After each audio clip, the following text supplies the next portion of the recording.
దేశంలో మావోయిస్టుల ఉనికిని తుడిచిపెట్టేందుకు కేంద్రం చేపట్టిన ఆపరేషన్ కగార్ ఇప్పుడు కీలక దశకు చేరుకుంది.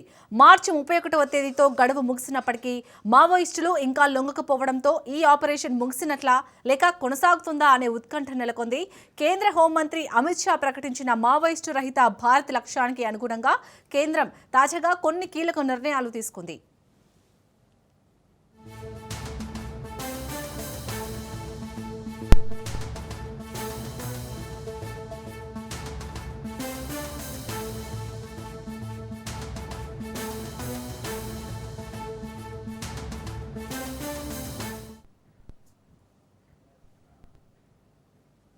ముఖ్యంగా తెలంగాణలో మావోయిస్టుల ప్రభావం గణనీయంగా తగ్గినట్లు కేంద్రం నిర్ధారించింది.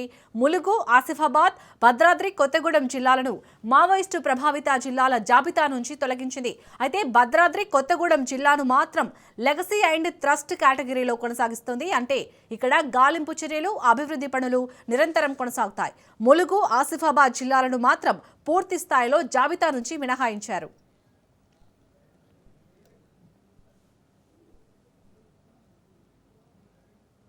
ఇక ఇదే అంశంపై పూర్తి అప్డేట్స్ ని మా ప్రతినిధి సునీల్ అందిస్తారు. సునీల్, దేశవ్యాప్తంగా మావోయిస్టు ప్రాబల్యం తగ్గిందంటూ కూడా కేంద్రం జాబితాను విడుదల చేసింది. అయితే ఇప్పటికే కేంద్రం మార్చి 31వ తేదీన మావోయిస్టులకు డెడ్ లైన్ ఇచ్చినప్పటికీ కూడా మావోయిస్టులు ఇంకా చాలామంది కీలక నేతలు ఇంకా దండకార్యంలో ఉన్నారు. గణపతి కావచ్చు, గణపతి భార్య కావచ్చు, చాలామంది తెలంగాణ రాష్ట్రానికి చెందినటువంటి మొత్తం 7 ఇంకా దండకార్యంలో ఉన్నారు. మావోయిస్టులకు డెడ్ లైన్ ఇచ్చినప్పుడు కూడా ఇంకా వారు కేంద్రానికి ఇచ్చినటువంటి డెడ్ లైన్కి బెదరకుండా ఇంకా వారు అక్కడ దండకార్యం పరిస్థితి కనబడుతుంది. ఇక తెలంగాణ రాష్ట్రంలో మాత్రము మావోయిస్టు ప్రాబల్యం కొంత తగ్గింది. ఇక మావోయిస్టు ప్రాంతాలు ఏదైతే కొన్ని కేటగిరీని గతంలో వేసినటువంటి లెగసీ కేటగిరీలో కొన్ని జాబితాల నుంచి కూడా తెలంగాణని పూర్తిగా 3 జిల్లాలని కూడా తొలగించింది. ఇందులో ములుగు, అదేవిధంగా భద్రాద్రి కొత్తగూడెంతో పాటు ఆసిఫాబాద్ జిల్లాని అటు మావోయిస్టు ప్రభావిత ప్రాంతాల నుంచి కూడా పూర్తిగా జాబితాల నుంచి తొలగించింది. కేవలం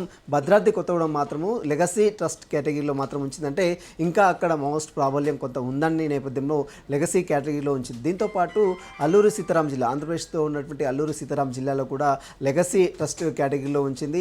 మొత్తం మీద తెలంగాణ రాష్ట్రంలో చాలామంది కీలక నేతలు ఇప్పటికే లొంగిపోయారు. అందులో దాదాపు ఇటీవల కాలంలో దేవ్జీ కావచ్చు, బడవ చొక్కారావు కావచ్చు, ఆసన్న కావచ్చు, ఇలాంటి పెద్ద పెద్ద నేతలందరూ కూడా వరుసగా లొంగిపోయిన నేపథ్యంలో ఒకవైపు వరుస ఎన్కౌంటర్లు, మరోవైపు కీలక నేతల లొంగుబాట్లతో మావోయిస్టు ప్రాబల్యం మొత్తం కూడా పూర్తిగా తగ్గుముఖం పట్టింది. ఇటీవల కాలంలోనే ముఖ్యమంత్రి రేవంత్ రెడ్డి సమక్షంలో దాదాపు 120 మంది మావోయిస్టులు లొంగిపోయిన తీరు కూడా మనం చూసాం. ఆ తర్వాత ఇంకా గణపతి కీలక సభ్యుడిగా ఉన్నటువంటి గణపతి ఇంకా అందుబాటులో రాకపోవడంతో ఇంకా ఆపరేషన్ కగార్ అనేది కంటిన్యూ కొనసాగుతుందా? కేంద్రం ఇచ్చినటువంటి డెడ్ లైన్ ఇప్పటికే పూర్తయిన నేపథ్యంలో మరి వాటికి అనుగుణంగా మరి మరొకసారి మావోయిస్టు ప్రాబల్యం పెరుగుతుందా? ఎందుకంటే ఇప్పటికే కేంద్రం కొంత అలర్ట్ కూడా ఇవ్వడం జరిగింది.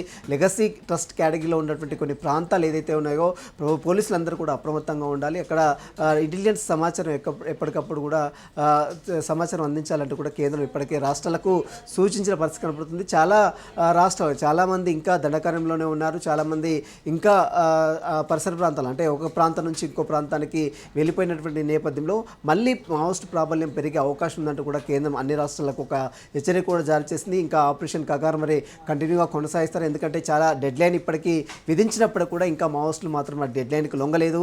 చాలామంది ఇంకా అగ్రనేతలందరూ కూడా ఇంకా గణపతి లాంటి అగ్రనేతలు కూడా ఇంకా దండకార్యంలోనే ఉన్న నేపథ్యంలో మరి కేంద్రం దీనికి సంబంధించిన విషయంలో అన్ని రాష్ట్రాలకు ఒక సూచన అయితే ఇచ్చింది. కొన్ని ప్రాంతాలని ఏదైతే లెగసీ సంబంధించినటువంటి కేటగిరీ నుంచి కొంత తెలంగాణలో మావోయిస్టు ప్రాబల్యం కొంత తగ్గిందని కేంద్ర ప్రభుత్వం చెప్పినప్పుడు కూడా ఇంకా ఆ ప్రాబల్యం ఉన్నటువంటి కొన్ని ప్రాంతాలు అటు బీజాపూర్ కావచ్చు, ఛత్తీస్గఢ్ కావచ్చు, ఆ ప్రాంతాల్లో ఇంకా అప్రమత్తంగా ఉండాలంటూ కూడా కేంద్రం అయితే ఒక అన్ని రాష్ట్రాలకు అయితే కొంత విధించిన పరిస్థితి కనబడుతుంది. ప్రస్తుతం అయితే తెలంగాణ రాష్ట్రంలో మావోయిస్టు ప్రాబల్యం కొంత తగ్గింది. ములుగు, ఆసిఫాబాద్, అదేవిధంగా భద్రాద్రి కొత్తగూడెం సంబంధించిన కొన్ని ప్రాంతాల్లో పూర్తిగా మావోయిస్ట్ ప్రాబల్యం తగ్గిందని చెప్పినప్పుడు కూడా భద్రాద్రి కొత్తగూడెం మాత్రం లెగసీ కేటగిరీలో ఇంకా ఉంచింది. మరోవైపు అన్ని రాష్ట్రాలకు సంబంధించినటువంటి అధికారులందరూ కూడా అప్రమత్తంగా ఉండాలి. ఎందుకంటే ఇంకా కీలక నేతలు ఇంకా దండకార్యంలోనే ఉన్నారు కాబట్టి వాటికి సంబంధించినటువంటి నిఘా ఎప్పటికప్పుడు కేంద్రాన్ని దృష్టికి తీసుకురావాలంటూ కూడా కేంద్రం అయితే అన్ని రాష్ట్రాలకు సూచించిన పరిస్థితి మాత్రం కనబడుతుంది. మరోవైపు గణపతికి సంబంధించిన విషయంపై ఇప్పటికీ ఇంకా అందుబాటులో రాలేదు. ఓవైపు ఆపరేషన్ కగార్ని ఇంకా కంటిన్యూ చేయాల్సినటువంటి అవసరం ఉందంటూ కూడా కేంద్రం భావిస్తుంది. మరోవైపు దండకార్యంలో ఉన్నటువంటి కీలక నేతలు తెలంగాణ రాష్ట్రానికి చెందినటువంటి కొంతమంది ఇంకా నేతలు దండకార్యంలో ఉన్నారు. వారు వేరే రాష్ట్రాలకు వెళ్ళిపోయినట్టు కూడా కొంత తెలంగాణ పోలీసులు చెప్తున్నారు. కాబట్టి వారు స్వచ్ఛందంగా లొంగిపోవాలంటే కూడా ఇప్పటికే అటు డీజీపీ శివధర్ రెడ్డి కూడా విజ్ఞప్తి చేశారు. వారందరూ కూడా లొంగిపోయినటువంటి మావోయిస్టులందరూ కూడా వసతి కావచ్చు, మరోవైపు వారికి సంబంధించినటువంటి జీవనోపాధి కల్పిస్తామని కూడా ఇప్పటికే ముఖ్యమంత్రి రేవంత్ రెడ్డి సైతము భరోసా కల్పించిన నేపథ్యంలో ఇటీవల కాలంలోనే ముఖ్యమంత్రి రేవంత్ రెడ్డి సమక్షంలో దాదాపు 120 మంది మావోయిస్టులు లొంగిపోయిన తీరు కూడా మనం చూస్తాం. మరోవైపు కేంద్రం కూడా ఇందుకు సంబంధించినటువంటి విషయాలపై కూడా అన్ని రాష్ట్రాలకు మాత్రం సూచనలు సలహాలు కూడా ఇస్తూ పరిస్థితి కనబడుతుంది. అమిత్ షా విధించినటువంటి డెడ్ లైన్ ముగిసినప్పుడు కూడా ఇంకా మావోయిస్టులు దండకార్యంలోనే ఎందుకు ఉన్నారనే చర్చ మాత్రం ఇంకా విపరీతంగా కొనసాగుతుంది. దేశవ్యాప్తంగా మళ్ళీ మావోయిస్టులు ప్రాబల్యం జరుగుతుందా, మళ్ళీ రిక్రూట్మెంట్ జరుగుతుందా, ఉన్న మావోయిస్టులకు మళ్ళీ కొత్త పందాన్ని ఎంచుకొని ముందుకు వస్తారనేది కూడా దేశవ్యాప్తంగా ఒక చర్చ మాత్రం కొనసాగుతుంది. చాలు సునీల్, ఇప్పుడు ఎక్కడైతే లెగసీ ట్రస్ట్ జిల్లాలు ఉన్నాయో అక్కడ మావోయిస్టులను పట్టుకోవడానికి కేంద్రం ఎలాంటి చర్యలను చేపడుతుంది? ఖచ్చితంగా మావోయిస్టు ప్రాంతాలు ఎక్కువగా ప్రభావితం ఉన్నటువంటి ప్రాంతాలని లెగసీ కేటగిరీలో గతంలోనే ఇంటెలిజెన్స్ వర్గాలు సూచించింది. దాంట్లో ములుగు, ఆసిఫాబాద్తో పాటు భద్రాద్రి కొత్తగూడెం ఈ ప్రాంతాలని లెగసీ ట్రస్ట్ కేటగిరీలో ఉంచింది. అయితే ఇప్పుడు ములుగు, ఆసిఫాబాద్ జిల్లాని లెగసీ కేటగిరీ నుంచి కూడా తొలగించింది. కేవలం భద్రాద్రి కొత్తగూడెం జిల్లాను మాత్రమే లెగసీ అండ్ ట్రస్ట్ కేటగిరీలో ఉంచింది. ఎందుకంటే మావోయిస్టు ప్రభావిత ప్రాంతాలు ఇంకా అక్కడ ఉన్నాయి. కొంత అనుమానాలు వ్యక్తమవుతున్న నేపథ్యంలో వాటిని మాత్రం కొంత అప్రమత్తంగా ఉండాలి. ఎందుకంటే అక్కడ సంబంధించిన ఇంటెలిజెన్స్ వర్గాలు కావచ్చు, అక్కడ ఉన్నటువంటి పోలీసులు కూడా ఎప్పటికప్పుడు నిఘాని ఏర్పాటు చేయాలంటూ కూడా ఇప్పటికే కేంద్రం రాష్ట్ర ప్రభుత్వాలకు సూచనలు చేసింది. దీంతోపాటు ఆంధ్రప్రదేశ్ చెందినటువంటి అల్లూరు సీతారాం జిల్లా సంబంధించిన విషయంలో కూడా లెగసీ కేటగిరీలో ఇంకా ఉంచింది. వాటికి సంబంధించినటువంటి దానిపై కూడా పోలీసులు అప్రమత్తంగా ఉండాలి. ఏదైతే ఏఓబి పరిసర ప్రాంతం ఆంధ్ర ఒరిస్సా ఛత్తీస్గఢ్ బార్డర్ సంబంధించిన ప్రాంతంలో కూడా ఎప్పటికప్పుడు పోలీసు అధికారులు కూడా అప్రమత్తంగా ఉండాలి. ఎందుకంటే చాలామంది నేతలు లొంగిపోయినప్పుడు కూడా ఇంకా దండకార్యంలో కొంతమంది కీలక నేతలు ఉన్నారు. కాబట్టి వీరందరూ కూడా వివిధ రాష్ట్రాలకు వెళ్ళిపోయారు. కాబట్టి ఖచ్చితంగా మావోయిస్టులు మళ్ళీ బలపడే అవకాశం ఉంది. కాబట్టి పోలీసులందరూ కూడా అప్రమత్తంగా ఉండాలి. ముఖ్యంగా రాష్ట్రాలు కూడా పూర్తిగా అప్రమత్తంగా ఉండాలంటూ కూడా కేంద్రం ఇప్పటికే ఒక సూచనలు కూడా చేసింది. మరోవైపు గణపతి ఆచూకీ కోసం ఇప్పటికే పోలీసులు అతని ఆచూకీ కోసం తెలుసుకునేందుకు ప్రయత్నం చేసినప్పుడు కూడా గణపతి మాత్రం ఇప్పటివరకైతే అందుబాటులో రాలేదు. తెలంగాణ రాష్ట్రానికి చెందినటువంటి గణపతి లొంగిపోతే మావోయిస్టు పూర్తిగా అందరూ తుదిముచ్చినట్టు అటు కేంద్రం భావిస్తున్నప్పుడు కూడా గణపతి మాత్రం ఇంకా ఆచూకీ అందుబాటులో రాలేదు. గణపతితో పాటు అతని భార్య కూడా ఆయనతోనే ఉంది. కాబట్టి వారిద్దరి లొంగుబాటు సంబంధించిన విషయంపై కూడా ఇంకా దేశంలో చర్చ మాత్రం కొనసాగుతుంది. ఇంకా మావోయిస్టు ప్రాంతంలో ఉన్నటువంటి అంటే దండకారంలో ఉన్నటువంటి వారందరూ కూడా స్వచ్ఛందంగా లొంగిపోవాలని అటు కేంద్రం అదేవిధంగా రాష్ట్ర ముఖ్యమంత్రులు విజ్ఞప్తులు చేసినప్పుడు కూడా కేంద్రం విధించిన డెడ్ లైన్కి మాత్రం మావోయిస్టులు అయితే లొంగలేదు. ఇప్పటివరకు విధించిన డెడ్ లైన్ కంప్లీట్ అయింది. మరి డెడ్ లైన్ కంప్లీట్ అయిన నేపథ్యంలో ఇప్పుడు ఈ లెగసీకి సంబంధించిన ట్రస్ట్కి సంబంధించిన ప్రాంతాలను ఏ విధంగా టార్గెట్ చేస్తుంది, ఆపరేషన్ కగార్ కంటిన్యూ చేస్తుందా లేదా అనేది మాత్రం దేశవ్యాప్తంగా ఒక చర్చ మాత్రం కొనసాగుతుంది. చాలు సునీల్, ఇప్పటివరకు లొంగిపోని మావోయిస్టుల్లో ఎంతమంది కీలక నేతలు ఉన్నట్లు సమాచారం అందుతుంది? ఇప్పటివరకు అయితే తెలంగాణ రాష్ట్రానికి చెందినటువంటి కీలక నేతలందరూ కూడా లొంగిపోయారు. ఇటీవల కాలంలో దేవ్జీ, అదేవిధంగా మావోయిస్ట్ కార్యదర్శిగా పనిచేసినటువంటి అంటే నంబాల కేశవరావు చనిపోయిన తర్వాత దేవ్జీ బాధ్యతలు తీసుకున్నాడు. ఆ తర్వాత అతనే లొంగిపోయాడు. అతనితో పాటు బడే చొక్కారావుతో పాటు ఆశన్న, మల్లోజుల వేణుగోపాల్ వీళ్ళందరూ కూడా చాలామంది కీలక నేతలందరూ కూడా లొంగిపోయారు.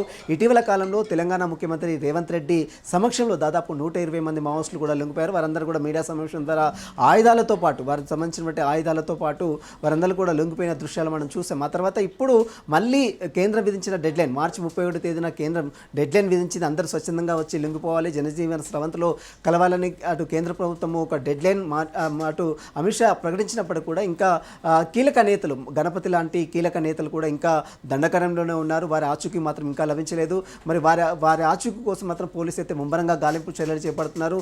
మరి గణపతి లొంగిపోతానని పెద్ద ఎత్తున ప్రచారం జరిగినప్పుడు కూడా గణపతి మాత్రం ఇప్పటివరకు అయితే అందుబాటులో రాలేదు. గణపతి కోసం అయితే ఇంకా కుంబింగ్ ఆపరేషన్ అయితే కంటిన్యూ కొనసాగుతుంది. ఇప్పటికే ఆపరేషన్ కగార్తో చాలామంది మావోయిస్టులని కీలక నేతల్ని ఎన్కౌంటర్ చేసినటువంటి కేంద్ర బలగాలు ఇప్పుడు మళ్ళీ కేంద్రం విధించిన డెడ్ లైన్ కంప్లీట్ అయింది. కాబట్టి వీటికి సంబంధించిన విషయంలో ఏ విధంగా ముందుకు వెళ్తుంది, ఎందుకంటే ఇప్పటికే కీలక నేతలు ఇంకా దండకారంలోనే ఉన్నారు. కాబట్టి వారికి సంబంధించినటువంటి వివరాలపై కూడా ఇప్పటికే అన్ని రాష్ట్రాలకు సూచనలు సలహాలు కూడా ఇవ్వడం జరిగింది. అప్రమత్తంగా ఉండాలి, రాష్ట్ర ప్రభుత్వాలన్నీ కూడా అప్రమత్తంగా ఉండాలి. లెగసీ ట్రస్ట్ ప్రాంతాలు ఏదైతే కేటగిరీలు విధించిందో సంబంధించిందో ఆ ప్రాంతాలు కూడా మరింత కట్టుదిట్టంగా ఉండాలంటూ కూడా కేంద్రం అన్ని రాష్ట్రాలు కూడా ఒక సలహాలు అయితే సూచనలు ఇచ్చింది. కాబట్టి మరి చూడాలి గణపతి లొంగుబాటుకు సంబంధించిన విషయంలో కేంద్రం ఏ రకంగా ముందుకు వెళ్తుంది, ఆపరేషన్ కాగార్ని మళ్ళీ కంటిన్యూ చేస్తుందా లేదా అనేది కూడా దేశవ్యాప్తంగా ఒక చర్చ మాత్రం కొనసాగుతుంది. Right, thank you Sunil.